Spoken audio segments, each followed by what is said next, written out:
Okay. Hey guys, and welcome to our second Focus Friday. Today we have DJ White, our very own Fit Spacer. DJ, thanks so much for joining us today.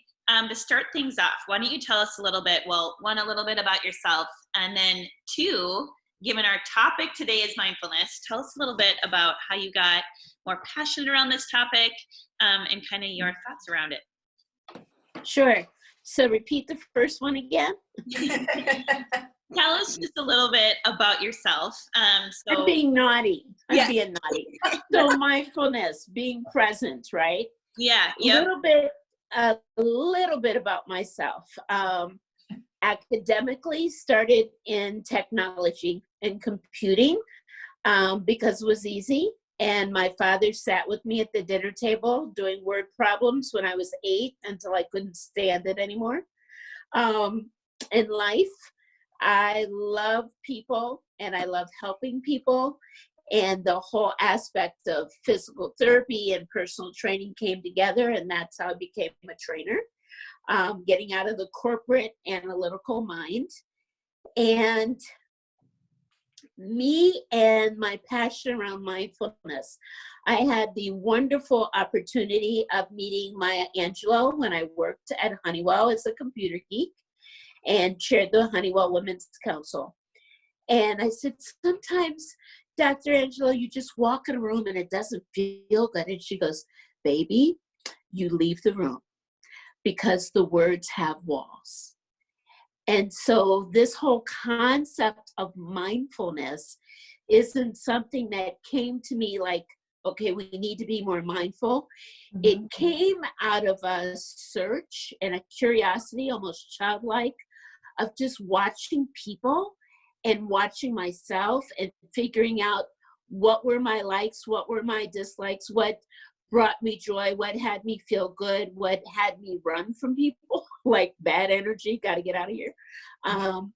And that's how mindfulness, quote unquote, came to be and why I'm so passionate about it. I believe that everything we do is based on a feeling. If it's a good feeling, we want it. It's like a dopamine drug. We want it over and over and over again because it makes us feel good.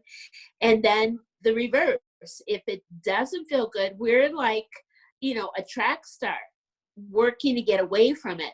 But to really understand those times when maybe that track star just needs to put it on pause and go, why am I so uncomfortable with this? And can I grow and understand what it is I'm feeling and experiencing? Can I grow beyond the fight or flight mode and become a bigger person, better person, stronger person, because I figured out what it is about this situation that triggers me. And now I have peace with it and I can grow forward with it. So that's my passion and that's mindfulness, and we're all done. That's done. Oh, your life's better. Great. Joining.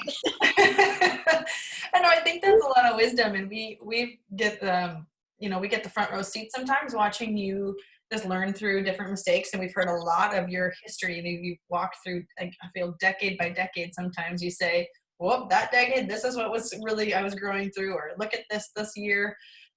So when we take, if I have to break that down, because we could sit here forever in the basking in DJ wisdom right now. But if we looked at, Hannah and I work in nutrition, so we're trying to get people to engage with their food, engage with how they feel when they're eating, and that rush mentality and perfection, not perfection.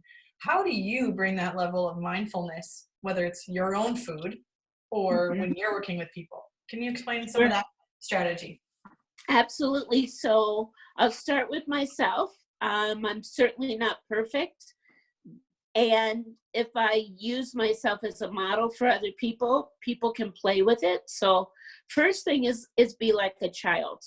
Alex has children, and children are curious.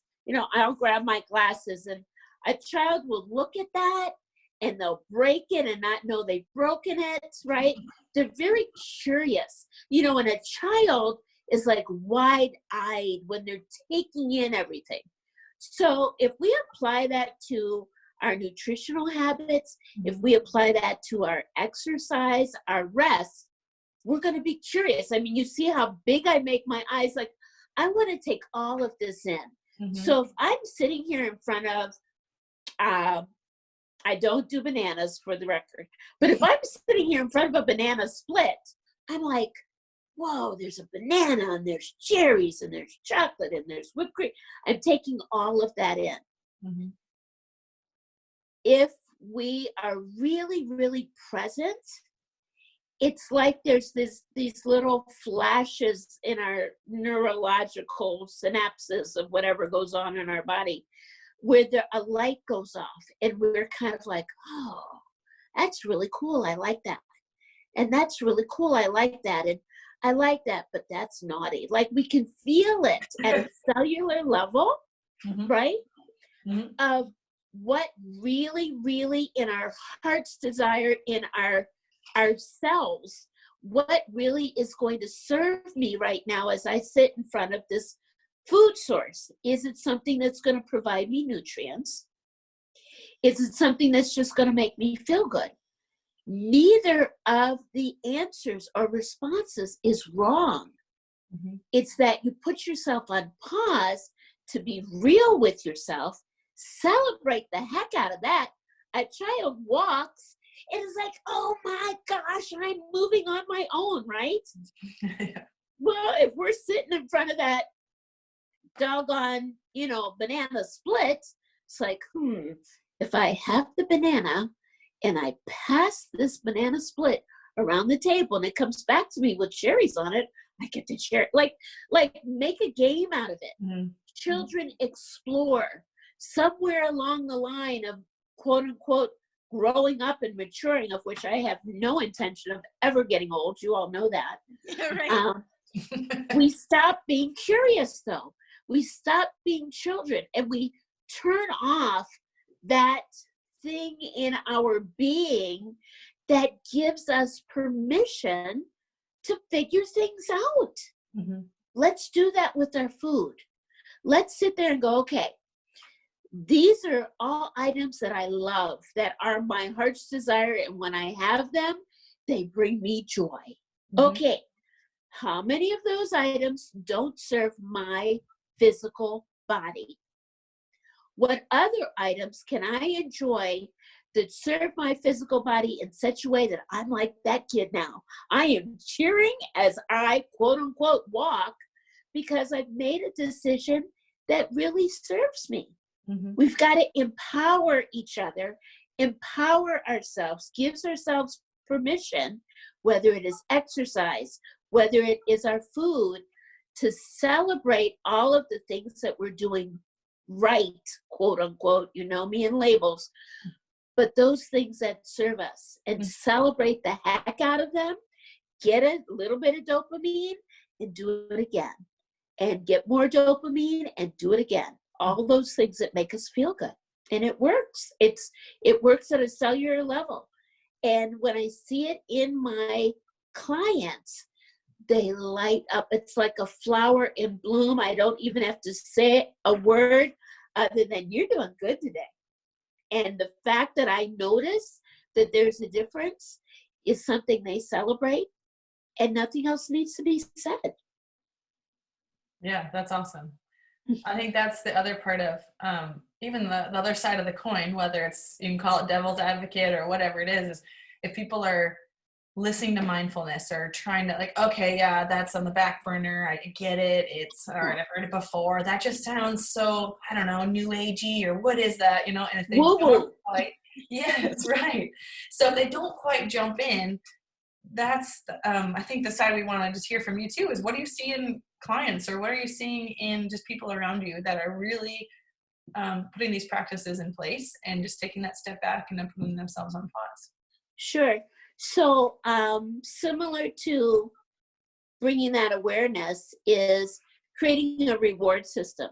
I talk about the dopamine jokingly, but we want to get a reward when we do the right thing or do what serves us, right? So when I have someone go, I'm really struggling with this, and I'll go, okay, well, if you were to succeed, how would you celebrate? They're like, oh, what do you mean? I don't celebrate. I just need to do the right thing. And I go, no, we need to reward the behavior that serves you. And what would that be? Now, of course, right now, we're on lockdown. So getting a mani-pedi might not be available to us. Mm-hmm. But there are other ways of rewarding ourselves. And that's even part of this process, is get in touch with those things that really bring you joy. Mm-hmm. So I have one gal who just dresses up and is out and about for a walk, dressed to the nines. I mean, like, heels the whole bit and struts and walks. It might only be a block. I don't think she gets that far in those heels. But it's the fact that she got dressed and she feels good in what she's wearing, and she wears it, and she wears it in a way that other people see her and makes her light, her being shine. You know, my family, I'll use my family as an example. My sister has a junior in college and a senior in high school. And 2 weeks ago, Tuesday, she goes, that's it. We're all dressing up for dinner. It's Taco Tuesday, people. I mean, and they do Taco Tuesday. Okay. But they got dressed to the nines. They set up their iPhone. They took a picture of them dressed to the nines as a group, and then they sat at the table and they took another photo with their tacos in front of them, dressed to the nines, to celebrate Taco Tuesday. That brought them joy as a family, right? In what this craziness is. We can still have fun. We can still engage. I don't even use the term social distancing. It's physical distancing. We're still social, right? We're still social. It just looks different. And guess what? We've got to get really creative of how to do it in a way that makes us feel good. Find that thing that makes you feel good and do it over and over and over again. And I promise you'll find more. Be a child. Get creative. Explore what's going on around you. Explore what's going on the inside. And bring those two together and you'll win. And people need to win right now. People need to be empowered to win right now. Mind, body, and spirit. You'll win every time. DJ, have, like, in your personal experience, from like things that you found that work for you that kind of give you that like feeling of like joy or self-care, do you find that like the things that make you feel good change from season to season, or like are you kind of constantly evolving in that practice, or is there like one thing that you found that like no matter what always makes me feel good? Yeah. I'm evolving as well, and I don't mind sharing. I'll be 60 in July, and I've never been my age. Yet there's this part of me that goes, well, you really should grow up a little bit. You should act a little bit older. And I'll share as well, I just lost my four-legged wonder of 10 and a half years. And we were delivering the newspaper that would come to the lobby of my apartment building. We were delivering that to the mature adults, I don't use the word seniors, in the building. And it was something so simple, but it felt so good to be able to bring their newspaper to them, right? They're at risk. They don't want to wander down to the lobby and touch all the handles and the doors and the elevator and everything else. And I don't want to cry, but so with the passing of my four-legged wonder, Leo, I had stopped doing that. Well, guess what? Today is the first day I've done it. Right. And it felt like I just saved the world. Just bringing these folks their newspaper, because I was in contribution to someone other than myself. My dog's not here. I'm so used, right, to giving to him, to taking care of him. And I needed to be able to be in service or in contribution. Something as simple as bringing someone their newspaper, the mindfulness and saying, yes, I've already accomplished something and I haven't even left my apartment building today, makes me feel good. You know, that's interesting you say that too, because I feel like those are the things that make me feel really good is when I'm doing something for somebody else. So it seems like it's selfish in nature because you're like, I want to do this for somebody, but in return, it makes me feel really good. So it's like boomerang effects. I find that that's the same too. Like, yeah, exercise is an important part of my day. Do I find that helps me with self-care? I mean, in a sense, I guess you could call it that, but I don't really think that is something as like that actually necessarily helps my day. I think it's just become so routine that I do it.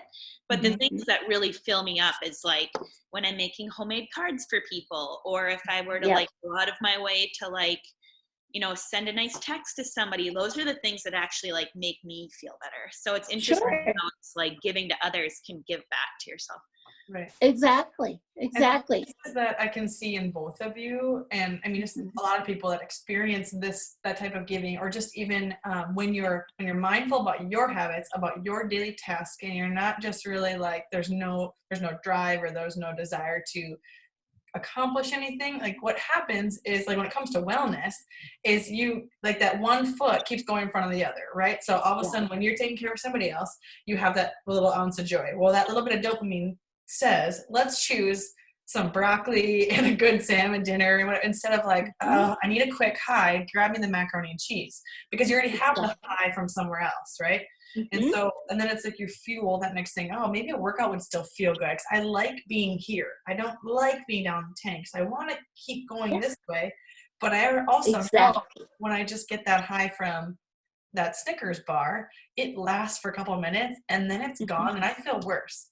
And when you start being mindful about those things, you're like, oh, I don't like this pattern. This pattern takes effort, but I'm resilient.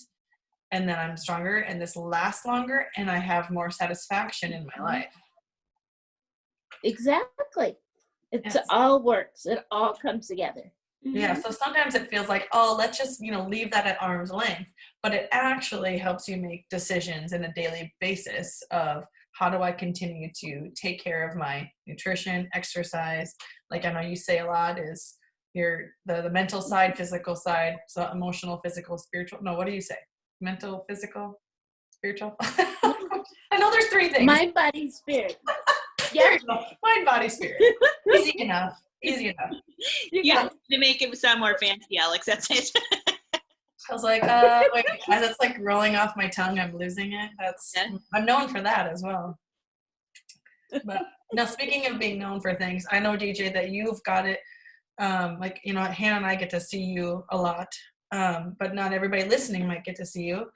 So what are those principles or those things that on a daily basis you've got in your mind, this is what I'm setting out to do today? Sure. So I follow lots of people. And so I won't take credit for this. This is kind of part of my personal development is, hey, this person's doing this. I'm going to pick up on that. One of those people is Darren Hardy, who was the former publisher of Success Magazine. And his phrase, he does videos every day, and his phrase is better every day. And so if there were one thing that I do without question every day is I go, how am I going to be better today? And we talk about being in contribution to others.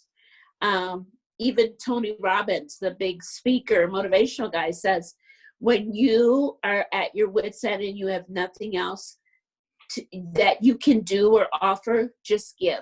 Just give to someone else.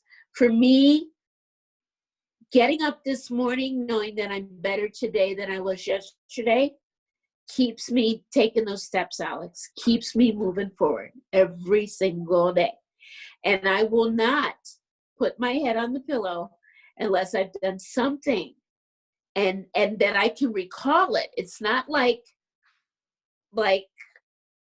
I set out to go, okay, today I'm going to do this and that's going to make me better today. At the end of my day, what gives me peace and has me sleep so well is I go, okay, what made you better today than yesterday?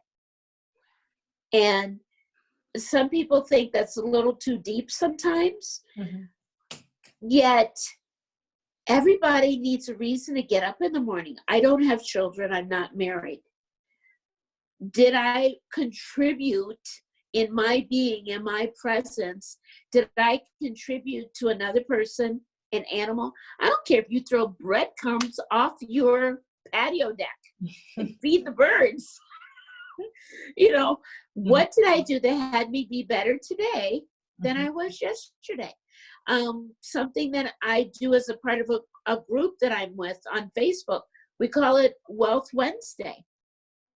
I go through drive-through. Now, I'm not getting pup cups now, but I will go through drive-through and pay for the car behind me because I truly believe that is going to make that person stay. I don't know them from Adam, and they might be as rich as Warren, you know, but I contributed to them. I said, you know, I'm going to treat you today. And of course, the hope is they'll treat the person behind them who treats the person behind them, you know, which is how this whole world, this whole universe operates. We see nature. We finally, thank you, God, finally have leaves on our trees, right? And it seemed like it took forever. Like, okay, we've got to stay inside and our trees are barren and, you know, but that's the way the world works. You know, I can get even woo-woo and quotey figures about the circle of life and the Lion King and all that. But guess what? At the end of the day, whether we want to admit it or not, we have our seasons. We have fall, we have winter, we have spring, we have summer. There's a cycle to all of this. And when we understand those cycles about ourselves, right, we're seasonal beings. There are certain foods that I thoroughly enjoy in the winter that I won't even think about in the summer. And if you offered it to me, I'd look at you like you were crazy. Right. You know, when we recognize that about ourselves, again, it enlightens us so we can love ourselves a little bit more and empower ourselves a little bit more and celebrate ourselves a little bit more, because every single person matters. And maybe that's why I want so desperately for people to have this mindfulness, because you do matter. Your being here matters. And people are struggling with that at this time that we're on lockdown and aren't able to do those things that we're used to doing. Yeah, definitely. Seeing that a lot in people. Yeah. That growth mindset is awesome. And I think that's something that we, was why we wanted to bring you on and just encourage other people around, in our different groups and with our just fit space people. We just want to keep our community moving forward and thriving. So making sure they're seeing all the angles of health. So thanks so much for your wisdom and just sharing and your big smile. And we appreciate that. And we'll hopefully be seeing you in the flesh sooner than later. Awesome. Thanks so much, DJ. Thank you all for inviting me. I appreciate it. You're welcome. Thanks.